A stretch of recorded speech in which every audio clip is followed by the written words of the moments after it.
On the agenda tonight, we're going back to 1998. We're going to be taking a look at George Michael, and he's going to be performing A Different Corner.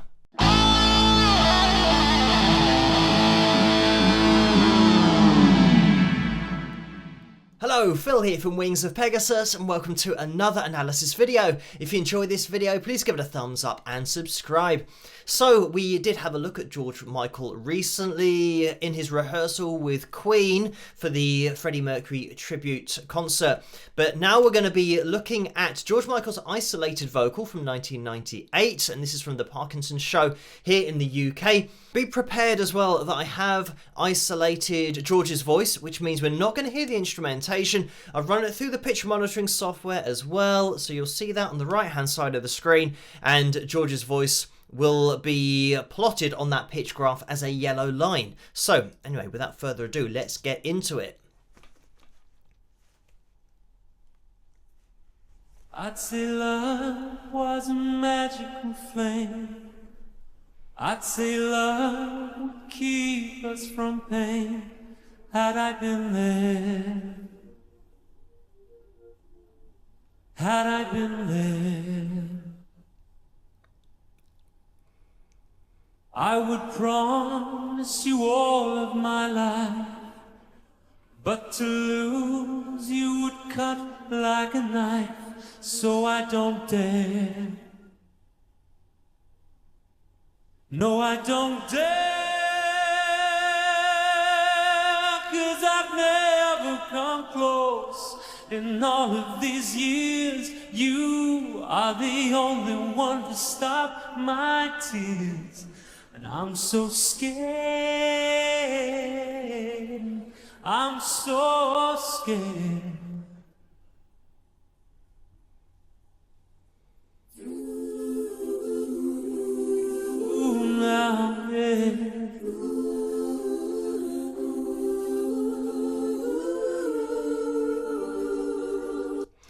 I'm just going to jump in here because, I mean, it's amazing what you can do with modern technology, how clear the lead vocal is, and these harmony vocals that we get to hear so clearly that are so spot on. But when we're talking about spot on, I think George Michael had one of those voices that was just the same on the recordings as they were in live performances, or as it was in live performances, because his voice, you can hear that this is live because of the plosives, the air hitting the microphone, but his management of that mic as well is so pristine. The way that when he leans into his chest voice a little bit more, you'll see that mic come away from his mouth just a little bit, but all of these tiny details make his sound so balanced. And this was one of the main things about George Michael's voice, was the balance in the sound. And when I say that, what I mean is not having too much nasality in the sound and not having too much openness in the sound. So when he's belting in chest voice, he doesn't splat his sound. It doesn't get really open. It stays exactly where the lower notes were. I mean, this is one of those videos that could go on for years. We could go through it with a fine-tooth comb because every single phrase has something about it that you can point out. But we're just going to listen to this next phrase and appreciate the balance in his voice and how it doesn't change. I would promise you all of my life, but to lose you would cut like a knife, so I don't dare. No, I don't dare. So there, when we go up to this F4, this is all in chest voice, so it's still a note that you're going to have to push for. And when you start pushing in chest voice, of course you don't really notice it with George Michael's voice because it's also balanced.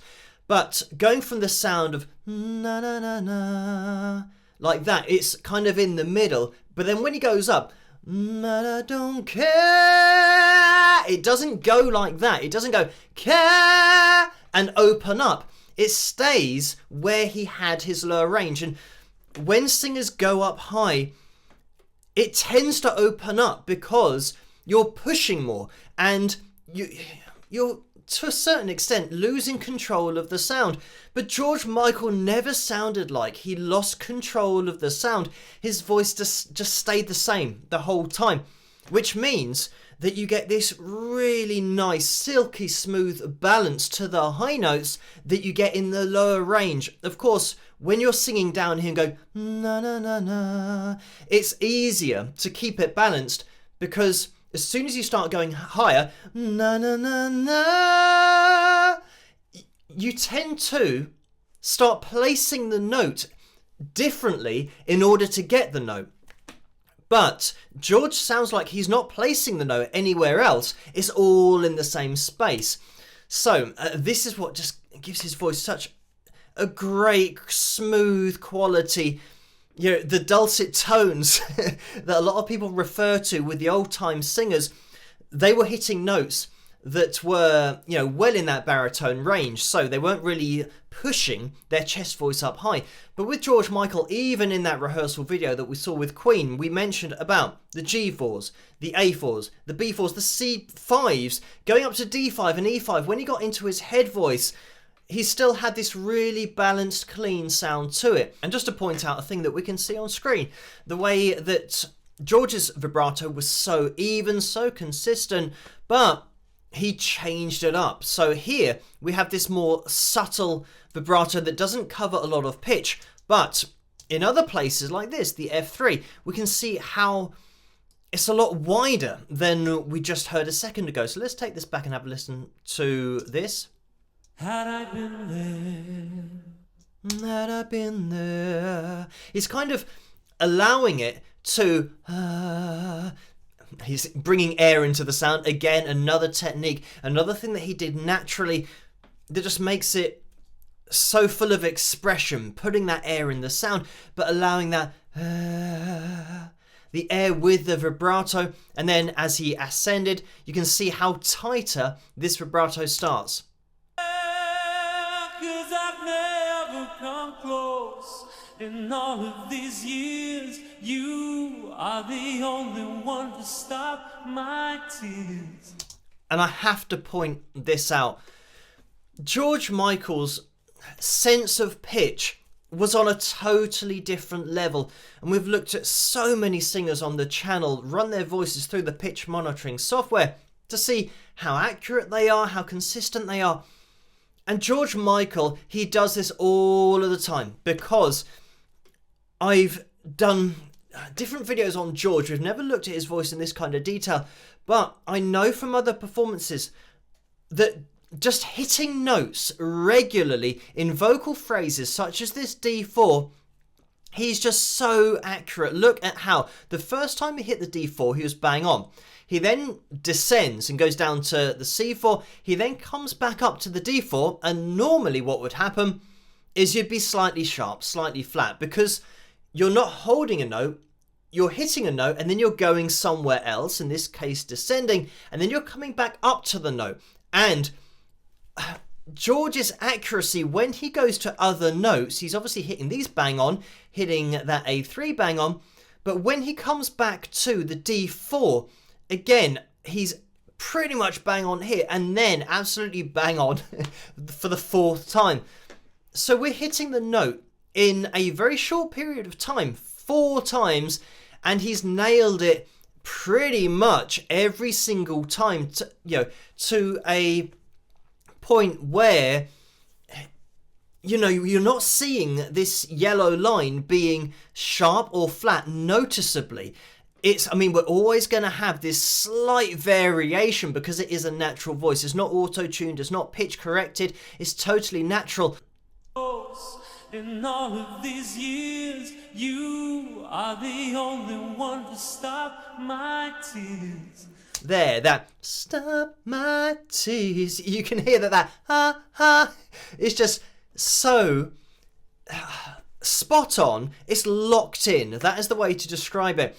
That George's vocal, his pitch is locked in throughout his range. Doesn't matter where he goes. He's going to be hitting these notes, dead on pitch, and it's going to sound pitch perfect to the ear. Sometimes it might not be directly over the lines, but that's because George is singing the notes where they are. He's not singing with reference to equal temperament, which is how things like these, I mean, this is 440 hertz equal temperament that we're looking at. So it means that it's been organized in a way that we can see it, but that's not really how music works. And that's why George sings the best note all the time. I'm so scared. And again, we went all the way down, A sharp 3, back up to D4, and bang on the line. So his intervals between notes, they are just so solid. And I would say, without a doubt, the most solid intervals and pitch accuracy that we've seen so far in a vocal analysis video on the channel. We've looked at so many great singers, and Karen Carpenter is one of those that stands out as being really accurate. You know, I mean, she was actually more accurate in the live performance we were looking at than the recording that she'd done in the studio. But she just had that natural sense of pitch. And George Michael, I would say, is even more accurate than that.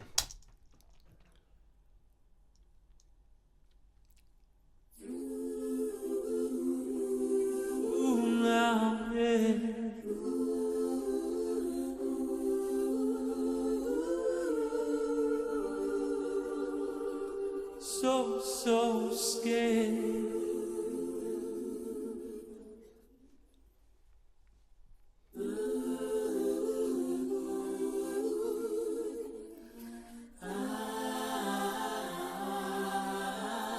And again, I don't want this video to go on for years, but listen to the appreciation of dynamics of the backing singers. And it's great that we can hear them so clearly. Listening to the way they're blending their voices, they're all in the same place dynamically, and then as they change,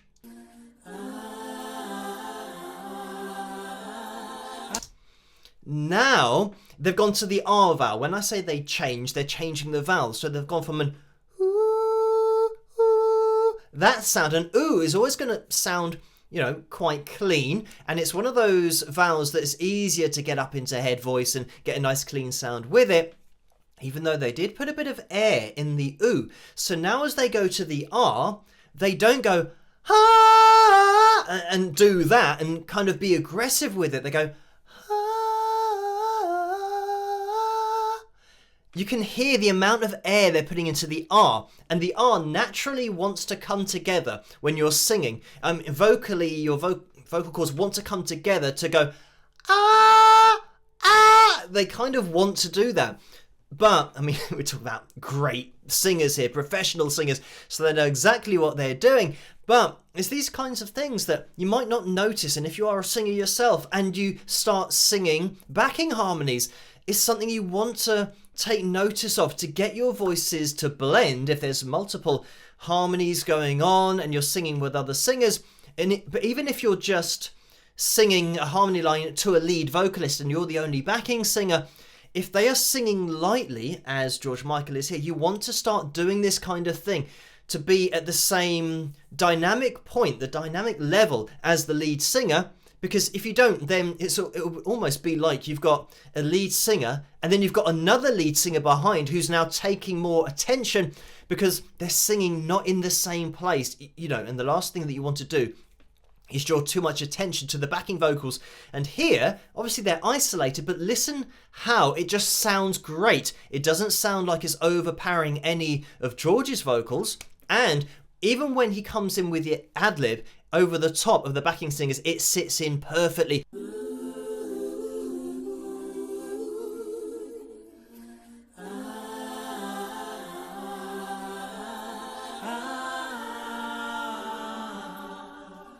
Great example of there. George is singing and his voice, you can tell it's still the lead vocal because of how well the backing singers are doing, keeping their voices under control in the right place. So, I mean, it's great. I mean, we can look at this at so many different levels. I just want to mention at this point as well, the eagle-eyed among you might have noticed we have Phil Palmer in the background on acoustic guitar. Phil is a friend of the channel. He's been on the channel with me last year. We were talking about his book Session Man, but it's a good time to have this video because Phil's going to be in London at the Camden Club at 7 p.m. and that's going to be on the 7th of Feb, and you can get tickets for that on his website, and that's philpalmer.com. And on the 15th, he's then going to be doing a book signing, and that's going to be at Letchworth. So you can check that out all on his website, and we might do something on Phil, maybe next week on the channel. We will see. It's quite a good intro for this video to have happened now, because maybe we can do that next week. But I'll keep you guys in the loop over on Patreon as always. Just quickly, I've got the piano up on screen so we can get an appreciation of the range going on. And I mean, not so much in this song. We can see that we've got the F4 here on the pitch monitoring software, and the F4 is here, top end of the baritone range. But we went down to, I think, a G3, and the G3 is going to be down here. Now, in that other performance, when I said about George's voice just sitting in that same place as Freddie Mercury's, we had notes going on there that were, you know, upwards of actually the A4, the B4, the C5, the D5, the E5. I'm just trying to think if he went higher than that in his head voice. He could, and I'm not sure whether he did in that performance, but he's got all of this, you know, when we're going all the way down to that G3 again, the amount of range he's got at his disposal is just, you know, wildly impressive because of the way that he kept that balanced sound the whole time. But let's get back into it. You are the only one to stop my tears. Again, I'm going to be stopping this every second, but the D4 again, I mean, this has been so consistent throughout the whole performance, and it just goes to show his consistency. The first time that we looked at this phrase, he was spot on, you know, pretty much 4 times out of 4, and here you could argue he was more accurate the second time. So when I was blown away the first time, he's even more accurate than, you know, already being blown away by how accurate he is. So, I mean, it's just crazy consistent. And I'm so scared of this love. Again, that tiny variation in the width of his vibrato pitch-wise on this D4, and the speed of it is different. And let me relate this to guitar playing when I say about it's great to have control of your vibrato so that if you want to, you can speed it up, you can slow it down. However you're feeling or however you want the guitar line to sound, the personality that you give it, you know, you've got endless possibilities if you can control your vibrato, especially if you can control the width of it and how much pitch it covers. Here we've got a vocal example in this one performance of George doing this. He's speeding it up, he's slowing it down, he's making it wider, he's making it shorter in terms of the pitch, or thinner in terms of that pitch that's being covered. And here's a great example. I'm so scared.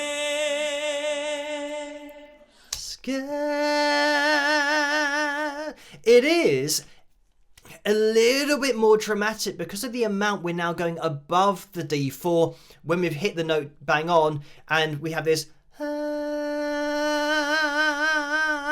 he's actually pushing it up there. But because he's got the air and the sound, because it's balanced and because it's just, you know, spot on pitch wise, it just works amazingly well. And you won't notice these variations in just the vibrato when you're listening to it, because you're feeling the emotion when you're listening to it. You're not analysing like this, but this is an analysis video, so of course we are analysing it, but we're seeing why we feel a particular way when we listen to a vocalist, because this is the kind of thing that an amazing vocalist like George Michael does, and it'll fly under the radar all the time because all we do is, yeah, feel the emotion from the sound Of this love. And there, how he doesn't apply that same vibrato of this love. He kind of does a little wobble, it's quite wide, and then just drifts off. And there's a lot of reverb on the sound here, which is something that George used to have on his voice quite a lot in the studio as well.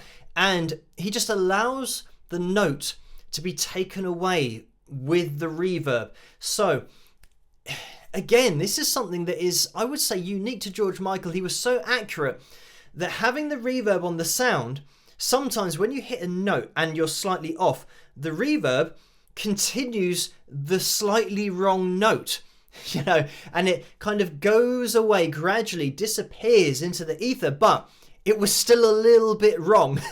Whereas George Michael, because he was so accurate, he could have this level of reverb on his voice and it would just remind you of how accurate the note was. You never questioned it because of now it effectively being highlighted by it disappearing.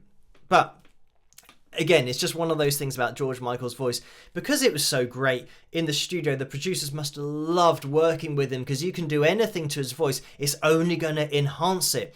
It's never going to detract from it, because you're working with that pristine voice in the first place. Again, relating this to guitar, if you sound great on a clean tone, anything you add to it is just going to embellish the sound.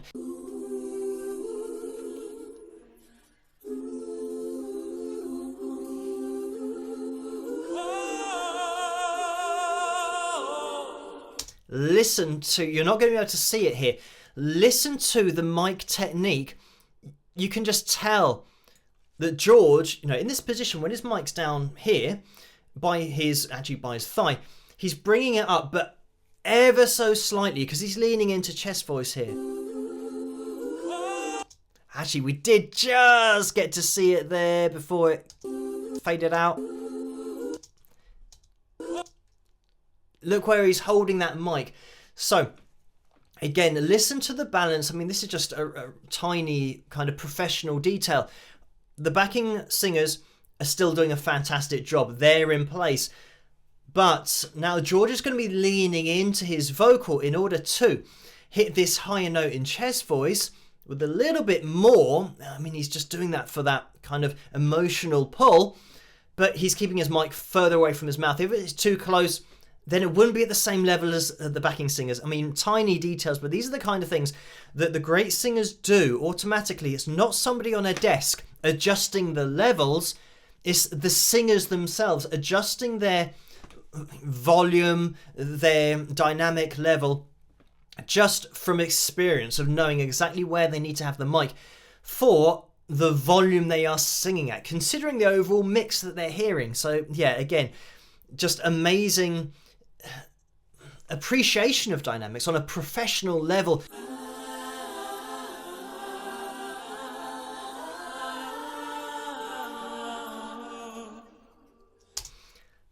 I mean, there's so many details in this. The backing singers are actually applying vibrato with air in the vibrato like George Michael is doing. And, you know, it's obvious that George Michael knows what he wants from backing singers, and he needs to find this kind of caliber of singer to be behind him who can match not only his placement dynamically, but his technique, being able to do that and having air in the sound, a wide vibrato, but the consistency of the vibrato as well, they're matching up. So these backing singers are just fantastic. But I mean, it's rare that you get to hear singers of this kind of caliber, especially when we can isolate it. It just takes it to a new level that we can really appreciate the quality. If I could, I would, I swear. And there we have it. I mean, it's great. I love the fact that everything is so clear. But it's great that we've got these things at our disposal now where we can really dive into the voice and the voices of great singers and appreciate them on a whole new level. And it just deepens the appreciation because now you get to see it in a whole new light. But anyway, thank you guys for requesting this video for me to take a look at. As always, let me know what you guys think in the comment section below. If you did enjoy this video, please give it a thumbs up and subscribe. Keep those suggestions and requests coming, of course. And I'll see you guys at the next one. Rock!